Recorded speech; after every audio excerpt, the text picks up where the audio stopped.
Hello, YouTube gamers out there on YouTube, people who have played Guardians of the Galaxy and loved it, people who played Guardians of the Galaxy and hated it, and people who are speculating, should I get Guardians of the Galaxy?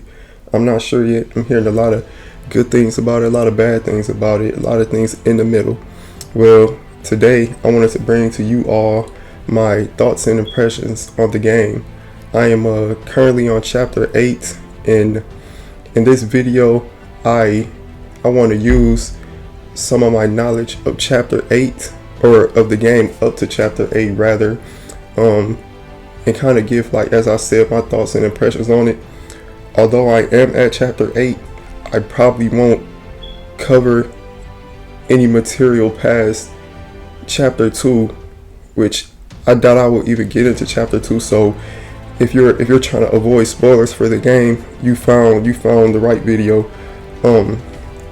Now I should mention that I am playing Guardians of the Galaxy on a PlayStation 5, so you know that definitely might make a difference in terms of how I see the cinematics and the gameplay being doled out. So yeah, without further ado, the first thing I want to get into talking about is it's a big thing, and I've heard a lot of people mention it and talk about it. You know, the fact that you only play as Star-Lord, like the player, you only have full control over Star-Lord, and you do so far up to chapter 8, you only have full control over Star-Lord. You can issue commands to your teammates via like a teammate control wheel. It's almost reminiscent of like a Marvel Ultimate Alliance.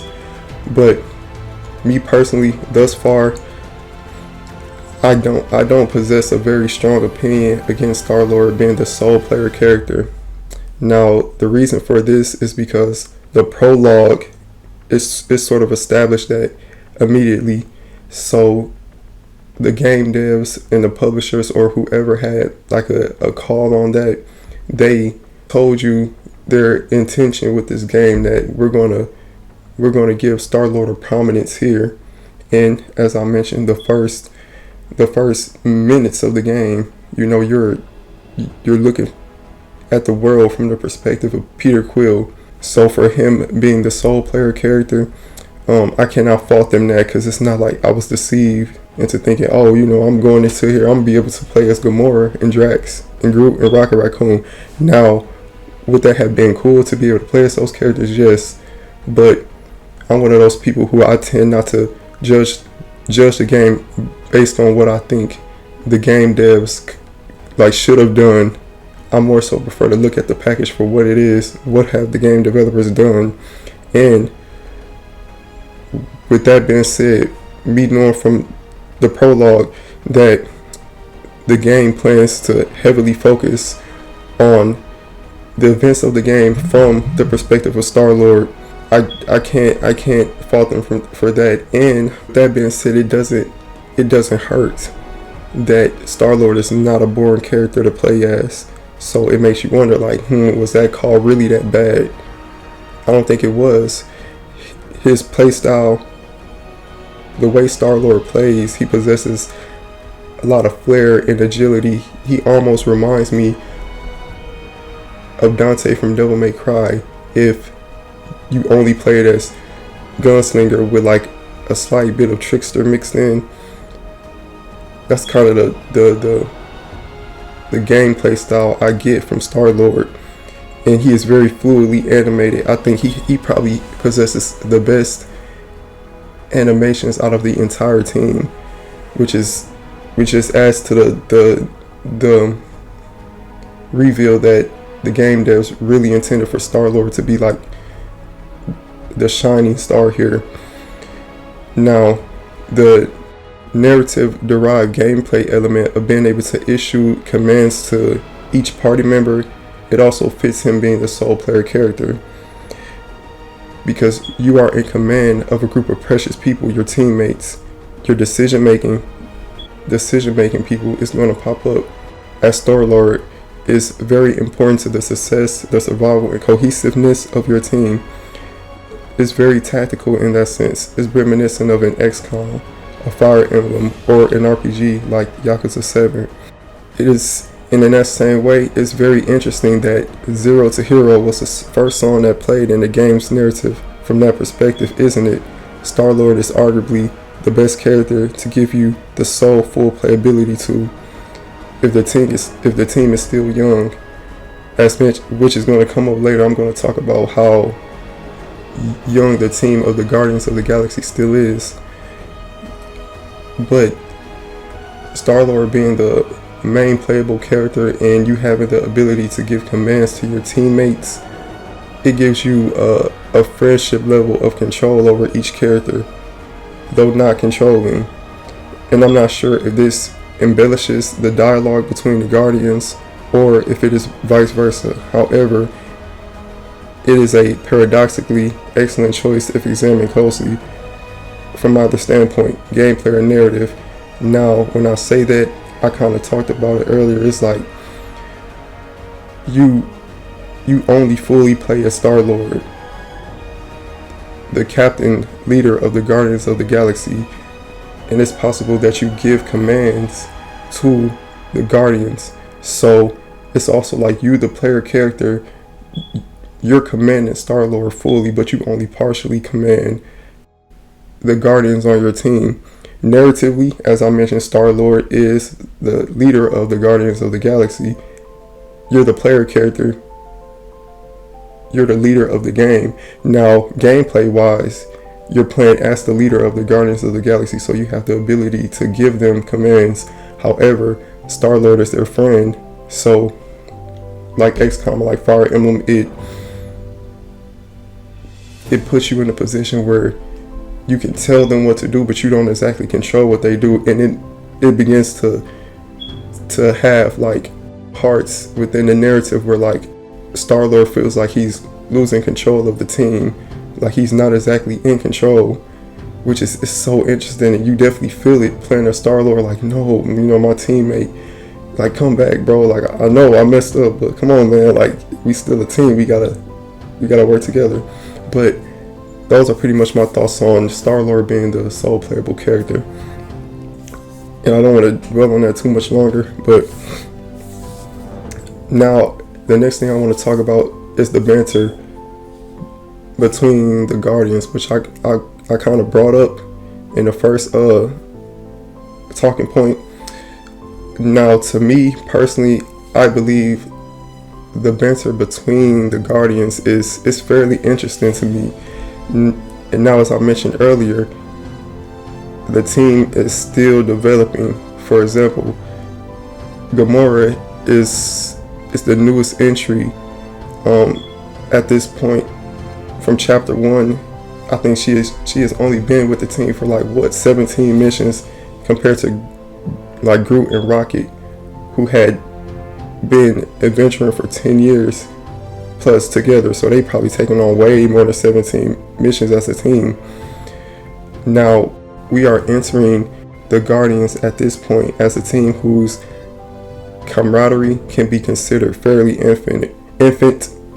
So it was understandable during my second playthrough of the prologue in chapter 1 that I realized this, and it made me appreciate seeing the differences between communication ease between the Guardians. For example, like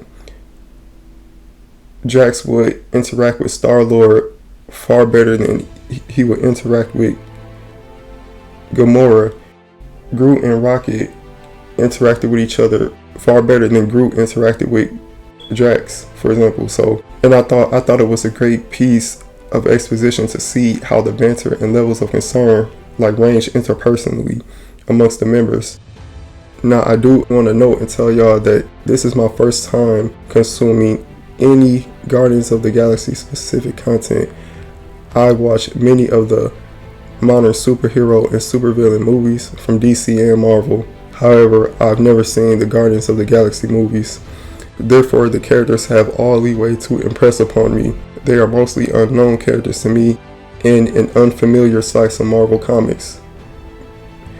So I'll give them all a fair shake on my way to the narratives and the game's end. Now, I mentioned my experience with like modern superhero and supervillain movies. I also have experience with modern superhero games. For example, I played Marvel Spider-Man PS4. I played almost all of the Batman Arkham games. The only one I haven't played was Arkham's Origin, which was the one that was not developed by the original Arkham developers. And one thing I want to talk about, whenever we're talking about like superhero games, like they have a sense of they're very large and grand on a grand scale. So I feel like the cinematic component is very important when we talk about a superhero game and when we think about what it is. And I don't know if it's the new hardware, you know, for example, like the Batman Arkham games first started on the PlayStation 3 and Xbox 360. Marvel Spider-Man PS4 was PS4, obviously, but now we're looking at a Guardians of the Galaxy game that is PlayStation 5. It is optimized, or it is made playable, and with the PlayStation 5 in mind. It was developed with it in mind. And I do want to say that, and I brought it up earlier, but I feel like Marvel's Guardians of the Galaxy is probably the superhero game that comes the closest to being like a cinematic experience. Like you're watching this at a theater, you know. Once again, as I mentioned, like at this point, the Guardians of the Galaxy are still fairly young as a 5-member team, as Drax, Gamora, Rocket, Groot, and Star-Lord. And so the first 2 chapters, and by that I mean the prologue in chapter 1, they definitely have this grand expository nature to them. And I noticed it's far more grand than the start of Batman Arkham Asylum. It's far more grand than the start of Marvel's Spider-Man PS4. It's far more grand.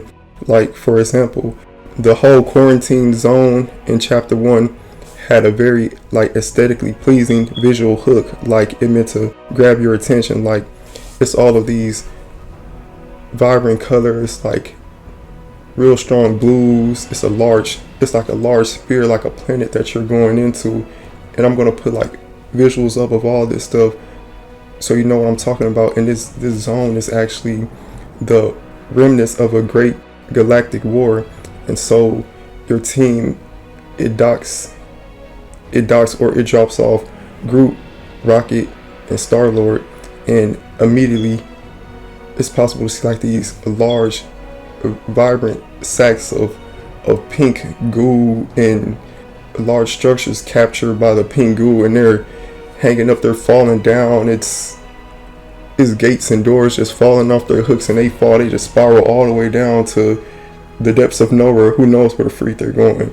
And then it's stuff like huge statues that look like the Colossus of Rhodes, for example, just decayed and destroyed, and it grabs your attention. Like this is the mission that we're choosing to start this game off with, and it doesn't fail, because I'm gonna kind of skip all the way through the whole of chapter 1 and go to the end of it right here, because parts like this is the reason that really pushed me over the edge and was like, okay, I'm going to get Guardians of the Galaxy and I'm going to play it and see what I think about it. So, you know, I might be able to help some people out on whether or not they should get it or they should avoid it or whatever. But back during the PlayStation showcase, when they showed more of Guardians of the Galaxy, they showed a specific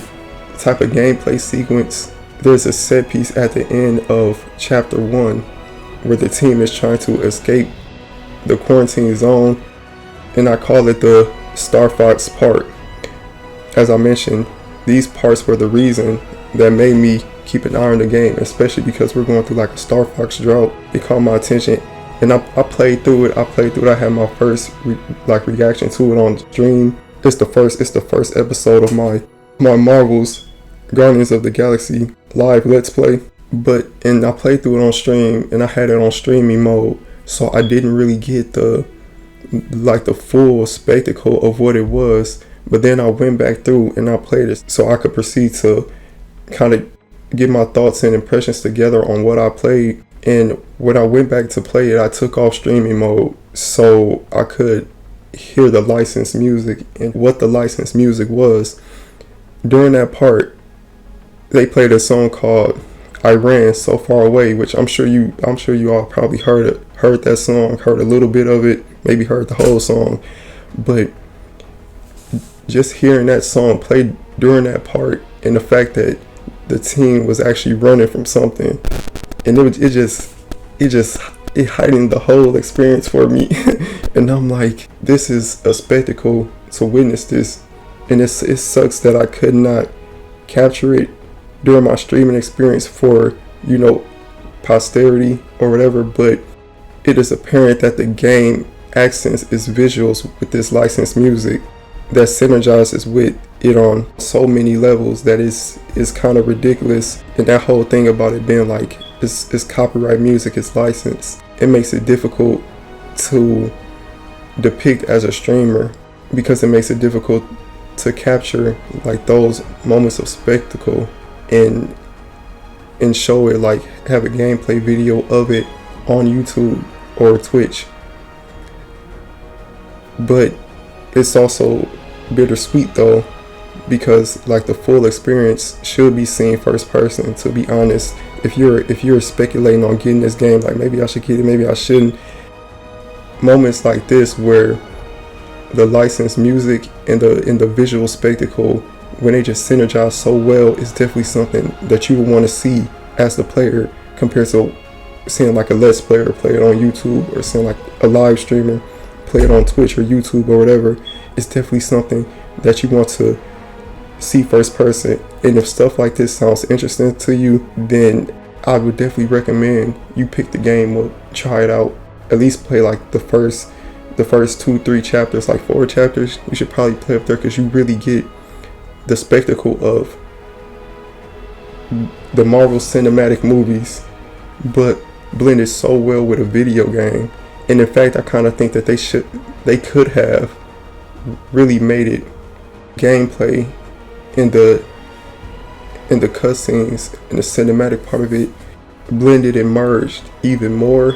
But with hardware it was made for, they probably was like, okay, we also have to think about like the PlayStation 4 and the Xbox One also. We can't just think about Xbox Series X, PlayStation 5, and then PCs. We have to, merge them. But even if that was the case, I still feel like they probably achieved the best balance we've seen so far of you're playing the game, but we also want to capture that Marvel Cinematic Universe spectacle. And with that being said, it's very similar to the Marvel Cinematic Universe movies, because it's apparent that the story was written with a noticeable level of care. Like it doesn't seem like they were just trying to speed through any point of the story and just like, okay, yeah, we're trying to get them to the next boss fight or the next moment of drama. Like they really took their time. It's almost like, while it's not on a technical level of like a Red Dead Redemption 2 story and writing, it is still applaudable. Like you will still clap for certain moments in the game. Like, yeah, that was a very cool part of the story. And in that way, the pacing is very good. It never seems rushed. It never seems like you're missing out on something. But still though, the nature of being both a video game and a bombastically cinematic experience are still dosed very well into this game. So yeah, the Guardians of the Galaxy is shaping up to be a very interesting game, even though I'm only up to chapter 8. But I'm looking forward to seeing how the developers wrap this game up, because I am a fan of superheroes and I don't know much about the Guardians of the Galaxy so far. I'm really finding them cool and interesting. Very interesting characters, and to my understanding, I believe that this is a new story it's a new story. It doesn't exactly take from the comics or the movies 100%, but of course I'm not sure. So yeah, that was my thoughts and impressions. I just wanted to make this video, just get it out into the depths of YouTube, the wide YouTube ocean pool. I just wanted to get this out. If you enjoyed the game, tell me why you enjoyed it so much in the comments. If you didn't like the game, tell me why you didn't like it in the comments. If I made some points that you disagree with, go ahead and tell me in the comments, dude. I'm definitely down to have a very cool-headed discussion about, you know, with people who see like the game different from me. And if you haven't played Guardians of the Galaxy, tell me if my video, you know, might persuade you to, you know, really check it out, give it a fair shake, because it's definitely not Marvel's The Avengers. It's not that game. It's much more in line with a Marvel Spider-Man PS4 or Spider-Man Miles Morales. It's much more in line with those games. So yeah, but without further ado, I hope you all enjoy my thoughts and impressions on Guardians of the Galaxy. If you did, leave a like on the video.